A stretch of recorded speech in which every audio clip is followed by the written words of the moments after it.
ugbaad haddaba heestaa sida ka muuqata waa naag ammaantay cadowgeeda intay u tagtayna u neekisay waxa weeye ugbaad aragsan kaliya waxa weeye umay soo heesina cadowgeedu way soo neekisay way soo raaxaysay ruuxii fashil ma iswaaya ka daaya fadeexadaynta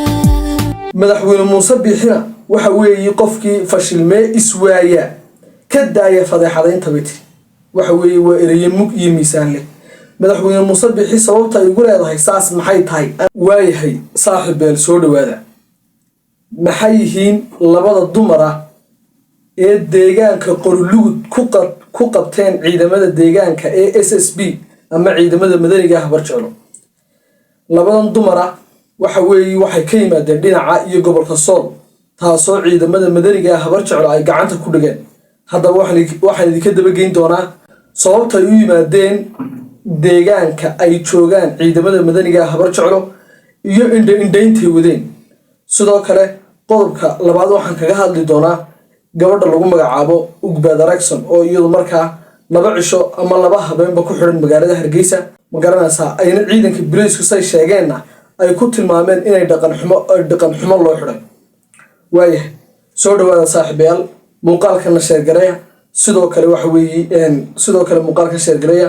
haddii aad faallo ama fikir xagga hoose haysidna nugula wadaag aad iyo aad baad mahadsantahay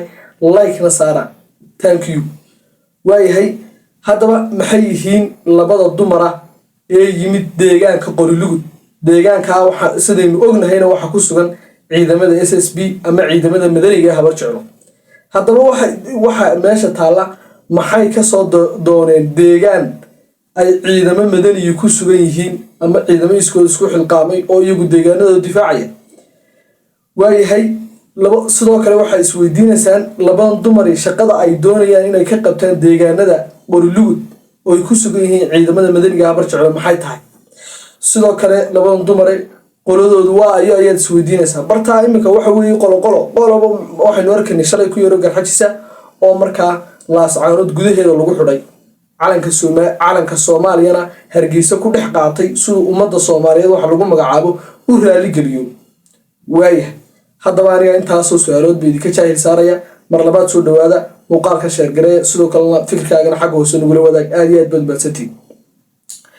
wararkana soo gaadhay ayaa sheegaya laba dumar ama laba haween ah ayaa ma garanaysaa ciidamada madaniga ah barjeclo iyagoo socdo u soo galay ciidamada markaa iyagu muuqaalada ka soo duubay ama sawirada ka soo qaaday ayaa sheegaya inay iyagu indhayn socdeen oo indhaynayeen fadhiisimaha ay ku sugan yihiin ciidamada madaniga ah barjeclo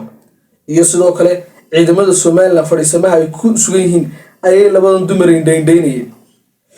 taa micnaheeduna waxa weeye haddii qofku wax indhaynayo ama wax baarayo inuu basaas yahay adduunyahana ragga la iskuma dirsado kaliya waxa la isku dirsadaa dumarka ayaa la isku dirsado basaas laga dhigaa taa micnaheeduna waxa weeye inay labadan haweenaba waxa suurtagal ah inay markaa iyagu ay ma garanaysaa basaas u yihiin nimanka huwanta inta haddaan kaga imaado faahfaahinta laga helayo horta intaa weeyaan inay indhaynayeen fadhiisimaha ay ku sugan yihiin ciidamada Jamhuuriyadda Soomaaliland iyo sidoo kale fadhiisimaha ay ku jiraan ciidamada SSB ama madaniga ah barjeclo ayay iyagu indhaynayeen faahfaahintan keenayna intaa weey haddaba labadan dumar markii la wareystay ama markii ciidamada SSB gacanta imika ku haya ay qabteen waxa ay sheegeen inay ka soo jeedaan bariga Soolna waxa degan beesha dhulbahante waxa weeye ciidamada SSB ay sheegeen waxay yiraahdeen anagu waxba ma garanaysa wax dhibaateyn mayno balse waxa weeye intay baaritaan ku socdo ay ma garanayaan maadaama ay maatiyihiin dumar yihiin waxa weeye baaritaan bay mari doonaan haddii dambi lagu helo waxa weeye iyaga sharciga la horkeeni doonaa haddii dambi lagu waayana waxa weeye waa la sii dayn doonaa dumarka wararku intaas ay sheegayaan laakiin waxa la yaaba dumar waliba iyagoo maatiya in ay iska soo dhex galaan meel ciidamo ma garanaysaa madaniga ah barjeclo joogaan ama ciidamada Soomaaliland joogaan waynu ognahay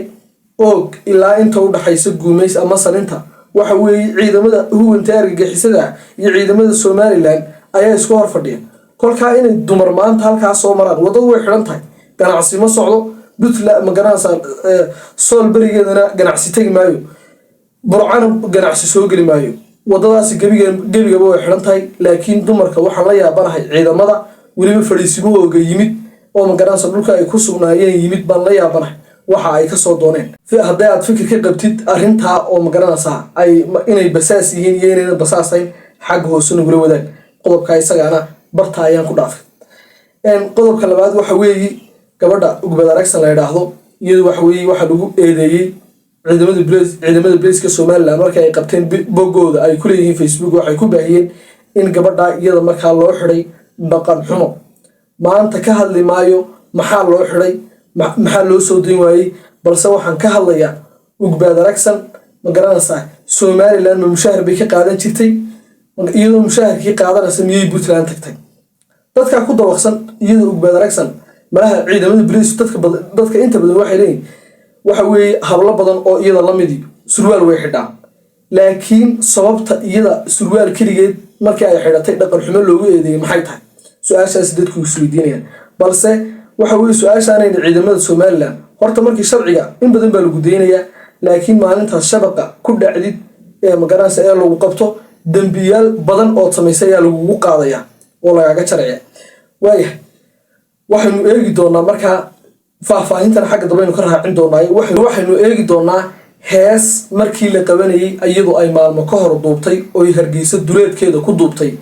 taasoo magaranaysa ay Muuse Biixi ku dhaliilaysay magaranaysa dhaliil doqonnimo ah waliba magaranaysa qof baa la dhaliilaa qofka la dhaliilana waa qof ama dhaliishaas waxbay dhistaa ama waxbay dumisaa balse dhaliisha ay dhaliilaysay madaxweynaha waxbay ku tilmaamayso doqon bay ku tilmaamayso kolba kofa balse intaynaan heesta ama magaranaysa halkaa yare tuducidaan aan idin soo gudbin waxaanu dul istaagi doonaa tuduc ay ku ammaantay markaa madaxweynaha madaxweynaha magaranaysa maamulka Puntland Siciid Deni ay ku ammaantay markii Cali Masaarkii uu madaxweynenimada dib ugu guuleystay Puntland waayahay iyadoo magaranaysa amiir danida haysa in yaroo naqan balileega ka bacdi waxaanu isleegi doonaa heestay Muuse Biixi marka ay ku dhaliilaysay